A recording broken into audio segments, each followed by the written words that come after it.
प्रिय दर्शकों, मैं आप सबका इस क्रमबद्ध बाइबल अध्ययन कार्यक्रम सत्य वचन में हार्दिक स्वागत करती हूँ। मुझे आशा है कि आप सब इस अध्ययन के द्वारा आत्मिक लाभ प्राप्त कर रहे हैं। पिछले अध्ययन में हमने मरकुस के पुस्तक के पहले अध्याय के चौथे वचन से उसके 34वें पद तक का अध्ययन किया था, जिसमें हमने सीखा यूहन्ना बपतिस्मा देने वाले का प्रचार, यीशु का बपतिस्मा और परीक्षा के बारे में, यीशु के सेवा कार्य का आरंभ कहाँ और कैसे होता है, मछुआरों को बुलाया जाता है और दुष्टात्मा ग्रस्त व्यक्ति को चंगा किया जाना। आज के अध्ययन में हम पहले अध्याय के 35वें पद से दूसरे अध्याय के 5वें पद तक का अध्ययन करेंगे, जिसमें हम सीखेंगे कैसे प्रभु यीशु एकांत में प्रार्थना करने जाते हैं, प्रभु कोढ़ के रोगी को चंगा करते हैं और एक लकवे के रोगी को भी चंगा करते हैं। तो आइए परमेश्वर के दास के द्वारा इन सब गहरी बातों को जानें और समझें। प्रिय दर्शकों, यह कार्यक्रम पवित्र बाइबल की शिक्षाओं के आधार पर ईसाई समुदाय के लिए उनके विश्वास को मजबूत करने और आध्यात्मिक विकास को बढ़ावा देने के लिए तैयार किया गया है। हमारा उद्देश्य किसी अन्य धर्म, किसी पंथ, मत या विश्वास के लोगों की आलोचना करना, उनका विरोध करना या उन्हें नीचा दिखाना नहीं है। हम सभी धर्मों और समुदायों का सर्वोच्च सम्मान करते हैं तथा इस कार्यक्रम में ऐसी कोई बात नहीं है जिसका इरादा किसी की भावनाओं, उनके विश्वास, उनके आस्था को ठेस पहुंचाना, उन्हें नाराज करना या उनका अनादर करना हो। धन्यवाद।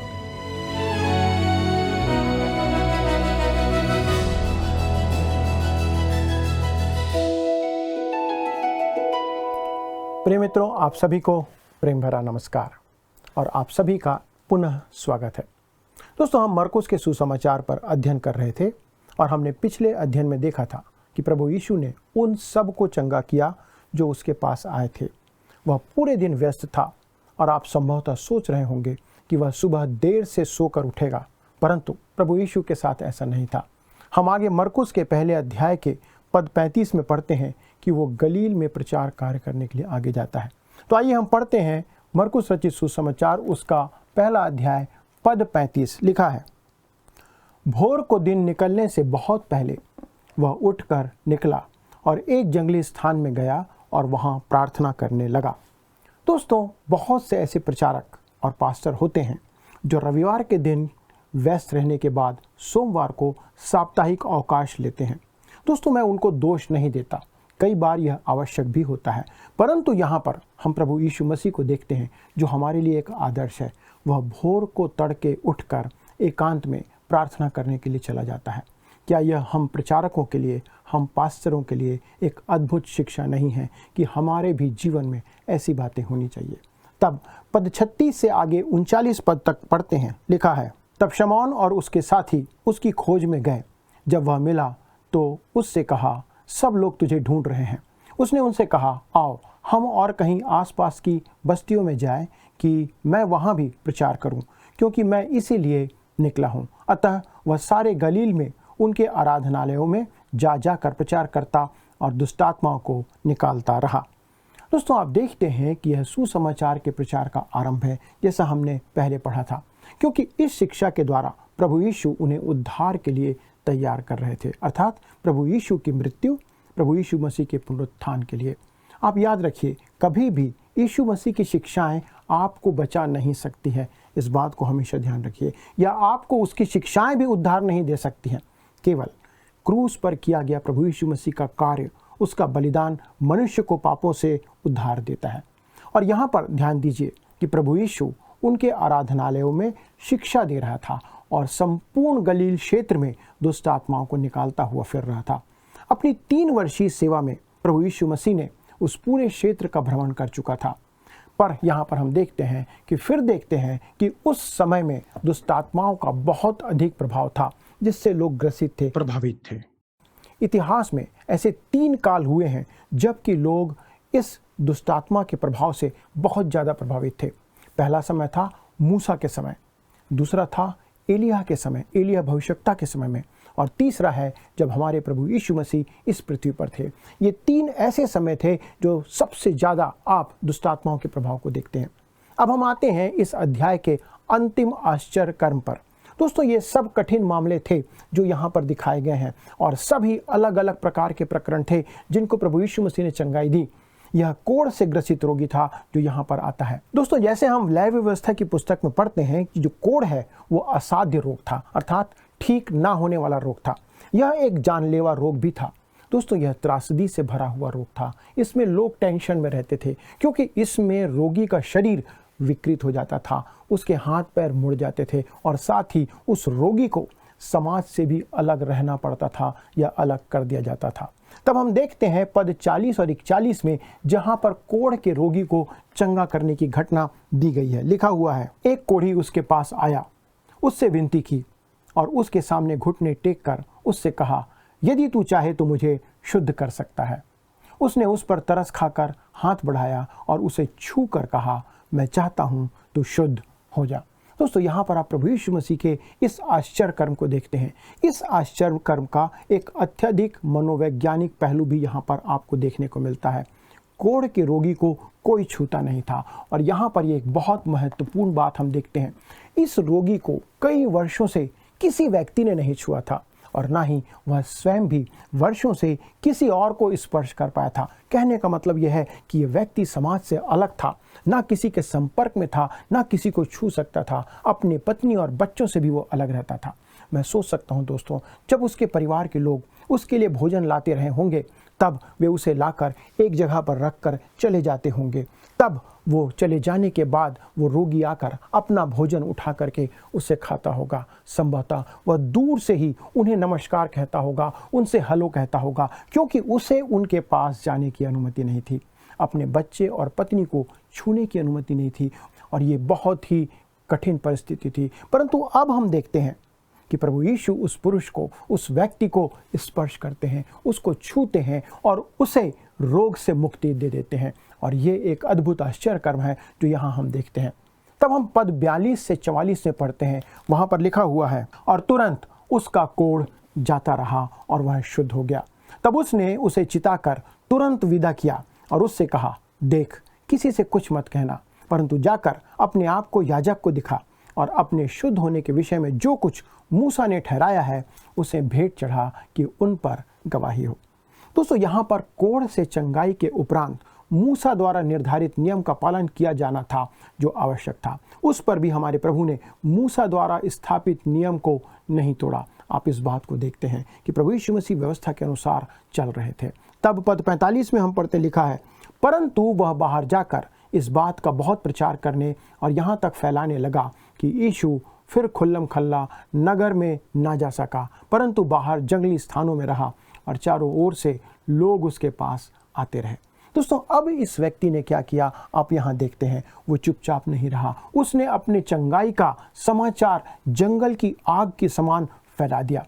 दोस्तों, यदि आप किसी बात को लोगों को प्रचार करना चाहते हैं तो आप अखबार में, रेडियो में, टीवी में या अन्य प्रसार माध्यमों का उपयोग करते हैं। आजकल आप व्हाट्सएप का उपयोग करते हैं, आप फेसबुक का उपयोग करते हैं। इस व्यक्ति ने कुछ ऐसा ही काम किया। जंगल की आग के समान इस खबर को उसने पूरे नगर में फैला दिया। यदि आपके पड़ोसी आपकी ओर ध्यान ना दें तो आप क्या करेंगे दोस्तों? कई बार किसी ने कहा कि आप अपने घर में आग लगा दीजिए तो सारा मोहल्ला आपके आसपास इकट्ठा हो जाएगा। इसने कुछ इसी प्रकार का काम किया। इस प्रकार आप देख सकते हैं कि कोढ़ से चंगाई प्राप्त इस व्यक्ति ने नगर में इस खबर को फैला दिया। यद्यपि उसने प्रभु यीशु मसीह की आज्ञा का पालन नहीं किया, क्योंकि प्रभु यीशु मसीह ने उसे मना किया था। जब उसने कहा था कि किसी से ना कहना, परंतु उसने उस बात को नहीं माना। मुझे एक प्रचारक की इस विषय में एक बात बहुत अच्छी लगती है। उसने कहा, यीशु ने उस कोढ़ी से कहा कि किसी से ना कहना, परंतु उसने सबसे कह दिया। दोस्तों, जब प्रभु हमसे कहते हैं कि हम सबको सुसमाचार सुनाएं, परंतु हम उसकी बात नहीं सुनते और किसी को सुसमाचार नहीं सुनाते हैं, यही बात आज देखने को मिलती है। मुझे उसकी इस बात को सुनना बहुत अच्छा भी लगता है। मैं जो कहना चाहता हूं मित्रों, वो ये है कि उसकी अवज्ञा हमारी अवज्ञा से बुरी नहीं थी। हमें आदेश दिया गया है कि हम सबको सुसमाचार सुनाएं। प्रभु यीशु मसीह के वचन जिसको हो सकता है हम सुनाएं, परंतु हम एक को भी सुनाना नहीं चाहते हैं। ये हमारी समस्या है। उसके द्वारा समाचार फैलाने का परिणाम ये होता है कि प्रभु यीशु के पास एक बड़ी भीड़ आने लगती है। भीड़ की भीड़ यीशु के पास आने लगती है और यीशु वहाँ से कुछ समय के लिए कफरनहूम को चले जाना उचित समझता है। अर्थात प्रभु यीशु मसीह उस स्थान को छोड़कर कफरनहूम को चले जाता है। और यहाँ पर ये एक मार्मिक समय है। इसके साथ ही हम मरकुस का पहला अध्याय को यहाँ पर समाप्त करते हैं, क्योंकि यहाँ पर प्रभु यीशु मसीह के जीवन में हम एक सेवा के क्षेत्र के परिवर्तन को देखते हैं। और अब हम दूसरे अध्याय से अपना अध्ययन आगे बढ़ाएंगे, जिसका विषय है लकवे के रोगी का छत से उतारा जाना, चेले बनने का आह्वान, दूल्हा जब तक साथ में है तब तक उपवास नहीं, पुराने वस्त्र पर नया पैबंद, पुरानी मशकों में नया दाखरस और सबत का नियम। मित्रों, यहाँ पर हम देखते हैं कि मरकुस का दूसरा अध्याय भी अनेक गतिविधियों से भरा हुआ है। उसमें बहुत सी एक्टिविटीज़ आपको देखने को मिलती है। यह अध्याय एक के बाद एक आगे की घटनाओं में आगे बढ़ता चला जाता है, जिसका आरंभ एक संयोजक शब्द और के साथ होता है। कहने का मतलब यह है कि और के द्वारा से बहुत सी घटनाओं को यहाँ पर एक के बाद एक जोड़ा गया है, जिससे प्रकट होता है कि अध्याय 2 जो है वो एक ही अध्याय का भाग है। अर्थात पहला अध्याय और दूसरा अध्याय दोनों इस संयोजक शब्द और के द्वारा जुड़े हुए हैं। और इस संयोजक शब्द का उपयोग आप मरकुस के सुसमाचार में बहुतायत से देखते हैं, क्योंकि वो बार बार और कह कह करके इन घटनाओं को एक के बाद एक हमारे लिए प्रकट करता है। यह एक ऐसा शब्द है जो पिछली घटना और आने वाली नई घटना को संयोजित करता है, उन्हें जोड़ता है या उन्हें एक दूसरे से जोड़ने का काम करता है।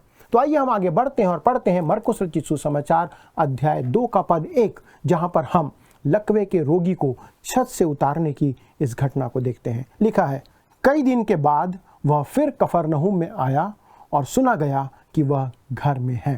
दोस्तों, हम देखते हैं कि प्रभु यीशु फिर से कुछ दिनों के बाद कफरनहूम को आते हैं। जैसा कि पहले कहा गया था, प्रभु यीशु ने अपना मुख्यालय अपने गृह स्थल नासरत से हटाकर कफरनहूम को ट्रांसफर कर दिया था, स्थानांतरित कर दिया था।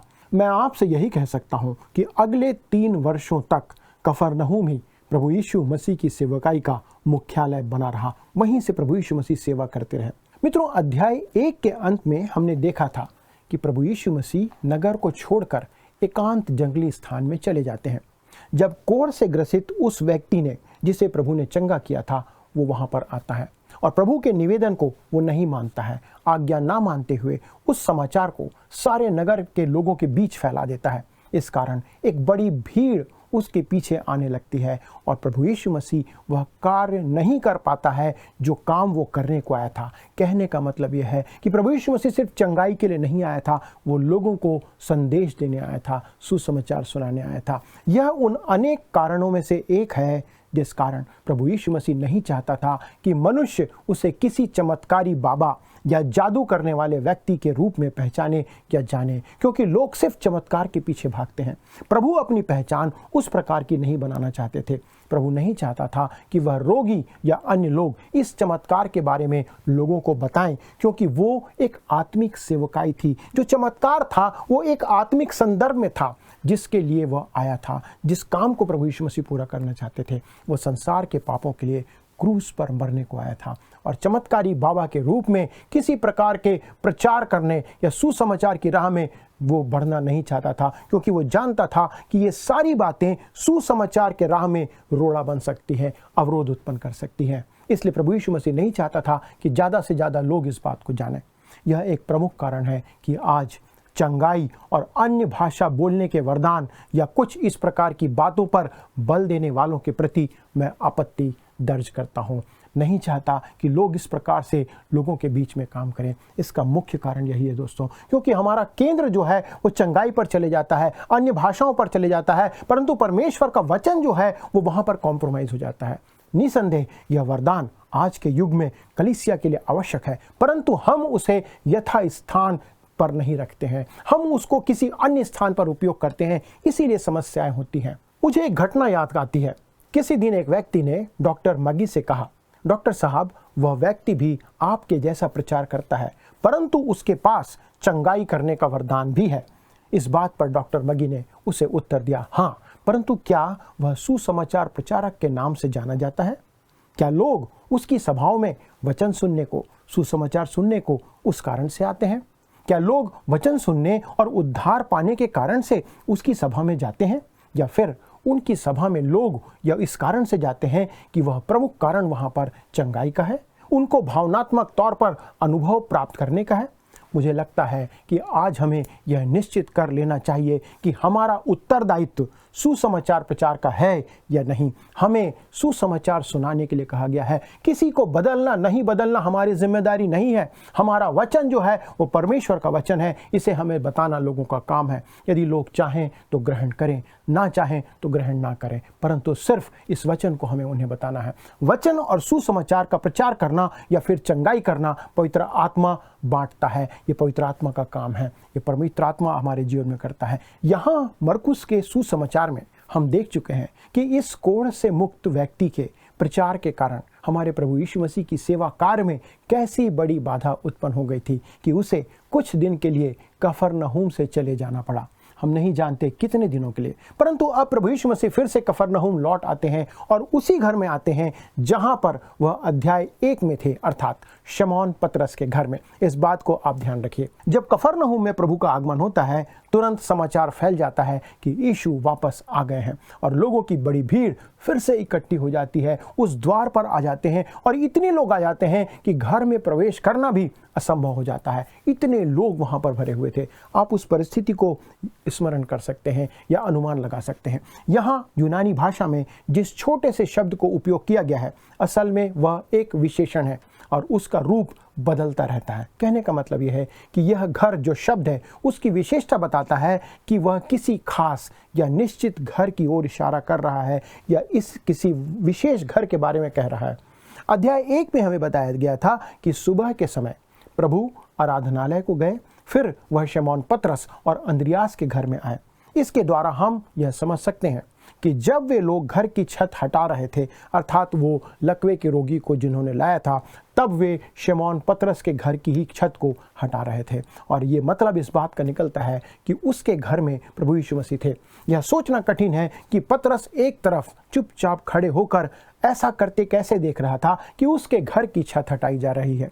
दोस्तों, समाचार फैल गया कि प्रभु यीशु मसीह कफरनहूम में वापस आ गए हैं और इस समय शमौन पतरस के घर में हैं। तब पद 2 को हम पढ़ते हैं। वहां पर लिखा हुआ है, फिर इतने लोग इकट्ठा हुए कि द्वार के पास भी जगह नहीं थी और वह उन्हें वचन सुना रहा था। दोस्तों, आप यहाँ देखते हैं कि हमारे प्रभु यीशु मसीह की सेवकाई परमेश्वर का वचन सुनाना और सिखाना था, इसलिए वो यही काम कर रहे थे। तथा आज हमें इसी प्रकार की सेवा पर बल देने की आवश्यकता है कि हम किसी अन्य बात पर केंद्रित ना हों, सिर्फ वचन को सुनाएं। हमें परमेश्वर के वचन, उसकी अखंडता पर और उसके अचूक होने पर बल देने की आवश्यकता है। इस विषय में मैं स्वयं के लिए एक ही प्रार्थना हमेशा करता हूँ, हे परमेश्वर, मुझे अपने वचन पर अधिक विश्वास और भरोसा प्रदान कर कि मैं सिर्फ इस वचन पर टिका रहूं। मैं आज देख सकता हूं दोस्तों कि परमेश्वर का वचन लोगों के जीवन और हृदय में क्या कर रहा है, क्या परिवर्तन ला रहा है, उनके जीवन शैली को बदल रहा है। दोस्तों, मैं यह भी जानता हूं कि इस वचन ने मेरे जीवन में क्या काम किया है, मेरे जीवन को किस रीति से बदला है, जिसके परिणाम स्वरूप आज जो विश्वास मेरे जीवन में था उससे अधिक आज होना चाहिए था या विश्वास में बढ़ते जा रहे हैं। मैं आपसे बहुत स्पष्ट रूप से कहना चाहता हूं कि कभी कभी मुझे लगता है कि क्या इसका किसी के हृदय या जीवन पर कोई प्रभाव पड़ेगा। दोस्तों, मैं यह मानता हूं कि मुझ में उतना विश्वास भी नहीं है जितना होना चाहिए। हमेशा मैं अपने आप को कम मान के चलता हूं या देखता हूं। हमें याद रखना चाहिए कि यह परमेश्वर का वचन है और यह कभी भी व्यर्थ नहीं जाएगा। हमें इस बात को ध्यान रखना है। जैसा यशायाह की पुस्तक 55 अध्याय के पद 11 में लिखा है, इस कारण मैं यह पढ़कर बहुत आनंदित होता हूँ कि प्रभु यीशु ने परमेश्वर के वचन को उन्हें प्रचार किया। ये वचन ही है जो हमारा जीवन बदलता है। अब हमारा ध्यान एक अन्य समूह की ओर आकर्षित किया जाता है मरकुस के द्वारा। दोस्तों, यहाँ पर हम 5 लोगों से बना हुआ एक समूह देखते हैं। वे कफरनहूम की धूल भरी सड़क पर चलते हुए आ रहे थे। आइए पढ़ते हैं पद 3 और 4। लिखा है, और लोग एक लकवे के रोगी को 4 मनुष्यों से उठवाकर उसके पास ले आए, परंतु जब वे भीड़ के कारण उसके निकट ना पहुंच सके तो उन्होंने उस छत को जिसके नीचे वह था खोल दिया, और जब वे उसे उधेड़ चुके तो उस खाट को जिस पर लकवे का रोगी पड़ा था लटका दिया। दोस्तों, अब मरकुस हमारा ध्यान इन 5 पुरुषों की ओर आकर्षित करता है। उनमें से एक लकवा से पीड़ित है। वह अकेले तो कभी भी वहां पहुंचने में असमर्थ था, परंतु आप यहाँ देखते हैं कि वे उसे चारपाई पर लिटा कर लेकर आते हैं। उसके साथ 4 पुरुष थे जो उसकी चारपाई को 4 कंधों पर कोने से उठाए हुए थे। जैसे ही वे वहाँ पहुँचते हैं, वे भीड़ के कारण प्रवेश नहीं कर पाते हैं, क्योंकि लोग द्वार और खिड़की तथा अन्य स्थान में भरे हुए थे। हर जगह लोग खचाखच भरे हुए थे। दोस्तों, आज हम कलीसियाओं में देखते हैं कि अन्य किसी काम की अपेक्षा एक काम जो अनिवार्यता से किया जाता है कि हर एक काम के लिए हम एक समिति बना देते हैं। हमारे चर्चेस के अंदर कलीसिया का पासबान इन समितियों पर ही निर्भर करता है सारे काम को संचालित करने के लिए। आज कलीसिया का सब काम इन्हीं समितियों के द्वारा से किया जाता है। किसी ने बहुत खूब ही कहा है, समिति उन मनुष्यों का समूह है जो कार्यों का ब्यौरा लिखने और बैठकर समय गंवाने का काम करते हैं। किसी अन्य व्यक्ति ने समिति के बारे में कहा है कि एक समिति ऐसे लोगों से बनी होती है जो अकेले तो कुछ नहीं कर सकते, परंतु एक साथ मिलकर यह निर्णय अवश्य लेते हैं कि मिलकर के भी कुछ नहीं किया जा सकता। ये होती है समिति। कई बार सामान्य तौर पर दोस्तों वे यही करते हैं। यदि वे भी हमारे समान व्यवहार करने के आदी होते तो इस छोटे समूह के पास भी एक समिति होती और वे उस समिति के आधार पर निर्णय लेते। उनमें से एक समिति के सदस्य आते और दरवाजे का अवलोकन करते और कहते कि नहीं, यहाँ से जाया नहीं जा सकता। फिर वे कहते कि इस खिड़की पर भी लोग न बैठे हुए हैं, इसलिए इस खिड़की से भी अंदर जाया नहीं जा सकता। तब शायद कोई अन्य आपदा प्रबंधन समिति का सदस्य आता और वो कहता कि हम सोचते हैं कि छत को खोलकर ही खाट को अंदर उतारा जा सकता है, केवल वही एक रास्ता है। तब उन्होंने निर्णय लिया होगा कि ऐसा करना उचित है। अतः उन्होंने छत से उस व्यक्ति को नीचे उतारने का निर्णय लिया और उन लोगों ने छत को खोल दिया। मुझे लगता है कि जब उन्होंने उस लकवे के रोगी को प्रभु की उपस्थिति में नीचे उतारा होगा, तब उन्हें झिझक का एहसास भी हुआ होगा, क्योंकि उन्होंने उस सभा में विघ्न डाल दिया था। वे शर्मिंदा हुए होंगे। आप उस समय की, उस दृश्य की कल्पना कर सकते हैं। हम नहीं जानते कि प्रभु यीशु मसीह उस समय क्या प्रचार कर रहे थे, परंतु यह तो निश्चित है कि वह अकस्मात ही वहां पर शांति छा गई होगी। तब पद 5 में हम पढ़ते हैं, आगे लिखा है, यीशु ने उनका विश्वास देखकर उस लकवे के रोगी से कहा, हे पुत्र, तेरे पाप क्षमा हुए। दोस्तों, अब यहाँ पर प्रश्न उठता है, किसका विश्वास? यह उन 4 व्यक्तियों का विश्वास था क्या? वर्षों तक जब मैं इस पद को पढ़ता था, इस बात को मुझे कुछ परेशानी होती थी समझने में, और मुझे यही बात यहाँ पर अटकती थी। मुझे ऐसा लगता था कि यह उन 4 व्यक्तियों का विश्वास है जिस कारण वह रोगी बचाया गया या वह रोगी चंगा किया गया। लिखा है, हे पुत्र, तेरे पाप क्षमा हुए। परंतु जब मैंने अत्यधिक अध्ययन किया, तब पाया कि यह उन लोगों का विश्वास नहीं था जिस कारण वह रोगी बचाया गया। यदि आपके पास, ध्यान से सुनिए, यदि आपके पास एक विश्वासी माता है तो बहुत अच्छा है, परंतु आप अपनी माता का पल्लू पकड़कर स्वर्ग कभी नहीं जाएंगे। यदि आपके पास एक विश्वासी पिता है तो बहुत अच्छी बात है, परंतु आपका विश्वासी पिता आपको कभी बचा नहीं सकता। आपको अपने विश्वास को प्रकट करना होगा। ये एक इंडिविजुअल मामला है। आपको ही अपना विश्वास साबित करना होगा, आपको ही प्रभु के पास आना होगा।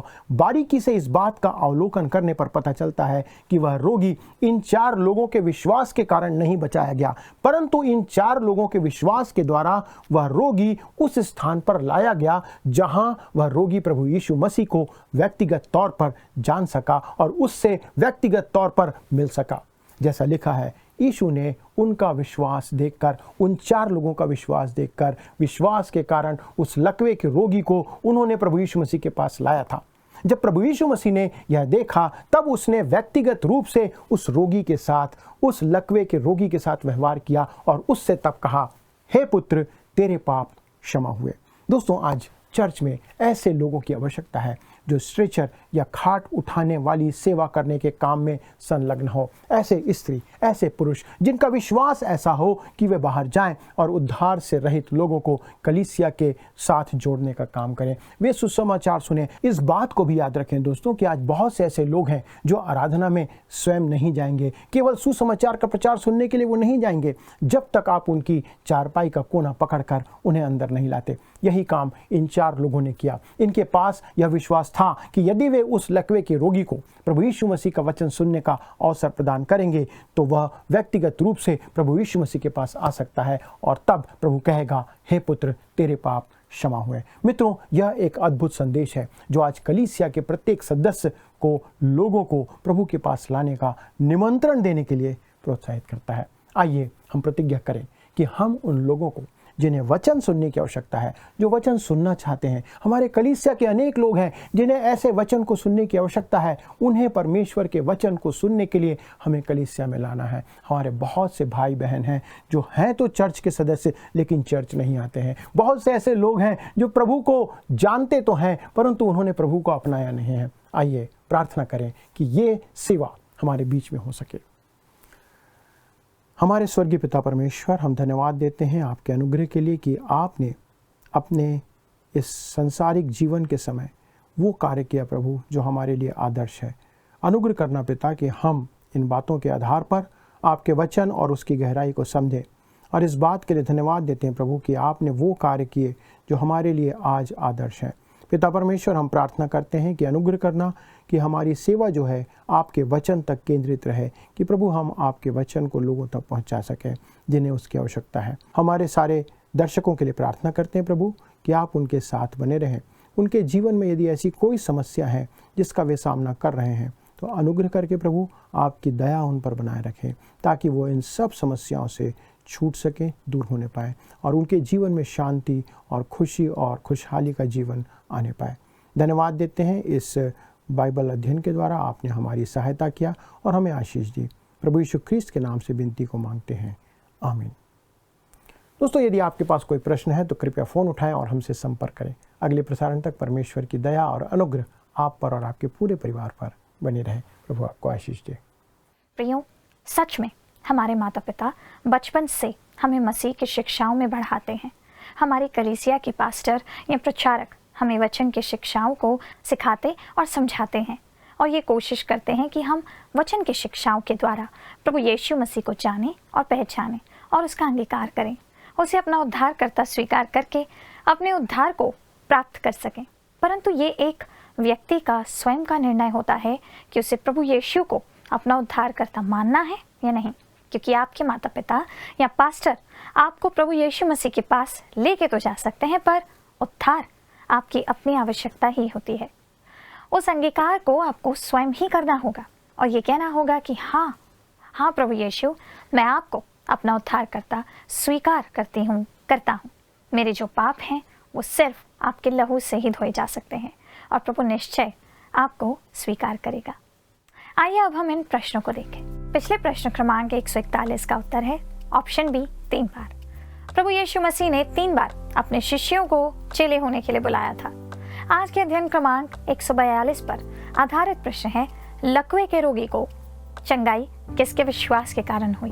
ए, प्रभु यीशु के विश्वास, बी, उसे लाने वाले के विश्वास, सी, बैठे हुए लोगों के विश्वास, या ऑप्शन डी, लकवे के रोगी के विश्वास। मित्रों, इस प्रश्न का उत्तर हमें कल सुबह 6 बजे से पहले ऑप्शन ए, बी, सी या डी के साथ अपना नाम, पता और स्थान के साथ व्हाट्सएप या SMS कर दीजिएगा। नंबर है 96514 33397 96514 33397। हमारे परामर्शदाता आपकी सहायता अवश्य करेंगे।